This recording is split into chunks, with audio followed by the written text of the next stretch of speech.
Welcome back. In focus हैं barrister Ali Zafar साहब, पार्लिमानी leader हैं पाकिस्तान तहरीक इंसाफ के सेनेट में। बट बैरिस्टर अकील सेड कि he is not in a rush. उन्होंने कहा कोई हमें रश नहीं है, आराम से पीपल्स पार्टी पहले एग्री हो, उसके बाद एक ड्राफ्ट जो है वो बाकायदा तौर पर तैयार होगा क्योंकि अभी तक वर्किंग पेपर है, और फिर जिन चीज़ों पे एग्रीमेंट होगी फिर दीगर जमातों के साथ भी शेयर किया जाएगा, कमिटीज़ में शिकवार डिस्कशंस होंगी।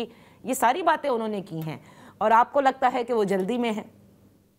जी, अगर वो कहते हैं कि जल्दी नहीं है तो फिर हफ्ते को क्यों बुला रहे हैं इजलास, और क्यों उनके सारे लोग इधर आ गए हैं वोट करने के लिए, और क्यों ये कह रहे हैं कि हम मंगल तक इसको नेशनल असेंबली में भी पेश कर देंगे। ये सारी, इससे ज्यादा हेस्ट क्या है।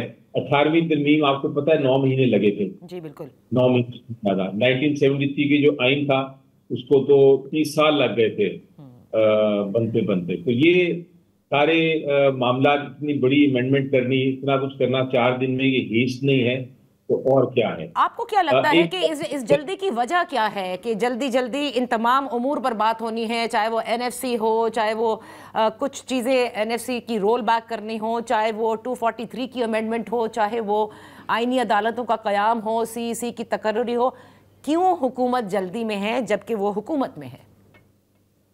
यही तो सवाल पूछना चाहिए हुकूमत से कि आपको जल्दी क्या है। नजर ये आता है कि बहुत सारे अहम केसेस जो हैं वो इस वक्त आईनी बेंच के पास हैं। अगर वो आईनी बेंच खत्म हो जाता है और आईनी अदालत बन जाती है तो सारे के सारे वो केसेस जो हैं वो चले जाएंगे आईनी कोर्ट के पास। एक केस का मैं जिक्र जरूर करता चलूं। आपको पता है कि 26वीं तरमीम भी चैलेंज हुई है और वो आईनी बेंच के पास है। शायद हुकूमत को एकदम खदशा पड़ गया है, वो आईनी बेंच उनके खिलाफ फैसला करने जा रहा है, तो इसलिए वो केस खत्म करके आईनी कोर्ट में ट्रांसफर करना चाहते हैं। ये हो सकता है, मैं ये शक की बात है। हेस्ट का आपने सवाल पूछा कि क्यों इतनी जल्दबाजी, तो जब जल्दबाजी इस तरह हो तो फिर इस तरह के शक भी पैदा हो जाते हैं। तो मेरे पास एक इंफॉर्मेशन तो नहीं, लेकिन मैं आपको अपने जो शकूक, जो हमारे डिस्कशन हुई थी आज, उसमें जो एप्रीहेंशंस थी उसके ऊपर बात करें। और बहुत सारी एप्रीहेंशन हैं, बहुत सारे शक हैं हमें कि किस वजह से हो रहा है, लेकिन ऑब्वियसली जब हम उसका देखेंगे डिटेल तो फिर पता चलेगा। लेकिन एक बात आपको मैं बताऊं, जो आइन होता है, आइन एक्चुअली पब्लिक का होता है।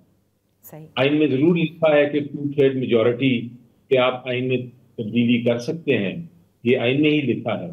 लेकिन उसका ये मतलब नहीं है कि आप कंसेंसस के बगैर चलें। एक चीज है कानून में क्या लिखा है, आइन में क्या लिखा है, और एक चीज है जो उसके अखलाकियात हैं और जो ट्रेडिशंस हैं। आप जब भी देखें आईनी तरमीम के मामले में, आम कानून को तो आप शायद वैसे ही कर देते हैं मेजॉरिटी के साथ अपनी वोटिंग करके, लेकिन आइन के मामले में आप कंसेंसस डेवलप करते हैं, क्योंकि आइन किसी पार्टी का नहीं है, किसी वो वोट पे डिपेंड नहीं करता, वो पब्लिक का है।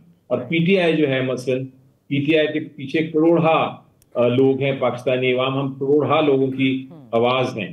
अगर हमसे आपकी नहीं शेयर हो रहा और हम कंसेंट नहीं करते, हम इसकी मुखालफत करते हैं और तब भी ये बुलडोज किया जाता है, तो फिर ये आइन जो है इस पे आप मजबूरन तो लोगों पे उसको अमल दरामद करा लेंगे, आप बाय फोर्स करा लेंगे, आप ताकत के जरिए तो करा लेंगे, लेकिन आप अमल दरामद नियत से नहीं करा सकेंगे।